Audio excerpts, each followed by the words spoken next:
Peugeot has been a brand transformed in recent years thanks to sharp-styled models like the 3008 and the latest 208. There's been so much progress, in fact, that the company's regular family hatchback has started to look a little bit, well, old school. That ends now, though, with this, the all-new Peugeot 308.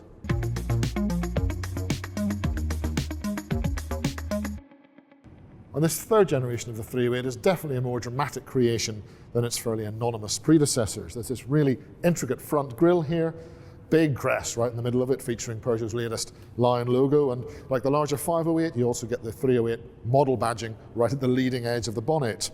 You also get the Fang LED daytime running lights that help bring the 308 into line with the rest of the Peugeot range. Along the sides, there's further evidence of Peugeot's growing self-confidence with yet another crest, yet another lion logo, but the overall detailing is actually quite clean compared with some of this car's rivals. There's fewer creases on the side of this car than you'll find on the Ford Focus, for example, and definitely on a Honda Civic. The back end is busier again, though, with these trio of claw tail lights and some incredibly complex surfacing on the rear hatchback panel itself. If it's possible to call a tailgate aggressive, then this one is. It all sits on the same platform as before, actually, Stellantis' AMP2, but it has been tweaked so the car is around a centimetre longer overall. Crucially though, the wheelbase grows by more than 5 centimetres, and that could be key for the 308 because the previous car was developed to have a roomy front cabin and a decent boot, but with less concern for those in the rear seats. Stretching the gap between the front and the rear axles could free up a bit of useful extra cabin space. Let's take a look inside. Up front here is the latest evolution of Peugeot's iCockpit layout, which means that you continue to look over the top of this small steering wheel instead of through it to see this 3D effect, fully digital instrument panel. The dashboard design itself is quite strongly curved and rakish with some sharp edges there, and in the middle of it all sits this 10-inch touchscreen which looks really crisp and high resolution. It still controls a few more of the car's functions than we'd ideally like though.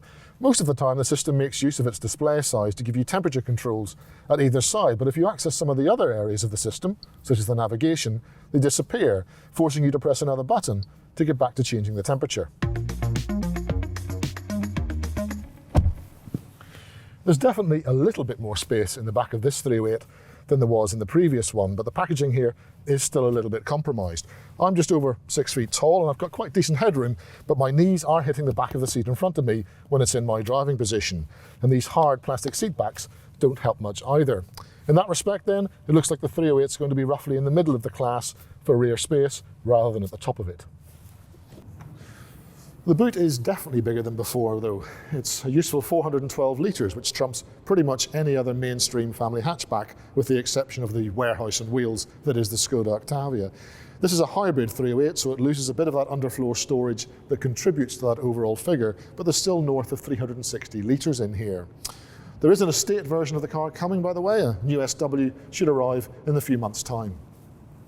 You might think that sticking with the same platform means there's not much new in the way of engines here, but in fact the powertrains are one of the most important areas of the new 308. The petrol engine is a 1.2-litre 3-cylinder PureTech offered with 108 horsepower or 128 horsepower, and there's also a 1.5-litre 128 horsepower diesel. The standard gearbox is a 6-speed manual, but the higher powered petrol can be ordered with an 8-speed automatic. This is the first 308 to get proper plug-in electrification though. In fact, there are 2 hybrids in the range. The first is called Hybrid 180, and it mixes a 148 horsepower petrol engine with a 109 horsepower electric motor and a 12.4 kilowatt-hour battery. Peugeot says it can travel up to 37 miles on electricity alone, and that it will deliver CO2 emissions of 25 grams per kilometre, so it could be an appealing company car choice. If you're willing to put up with slightly higher CO2 emissions, you can have the Hybrid 225, which is a 178 horsepower 4-cylinder petrol engine and the same electric motor, delivering 222 brake horsepower.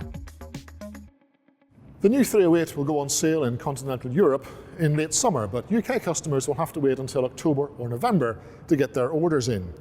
There's no word yet on pricing or specs, but given the slight nudge up market and the improved technology, we'd expect a small increase, perhaps to a starting figure of around £23,000.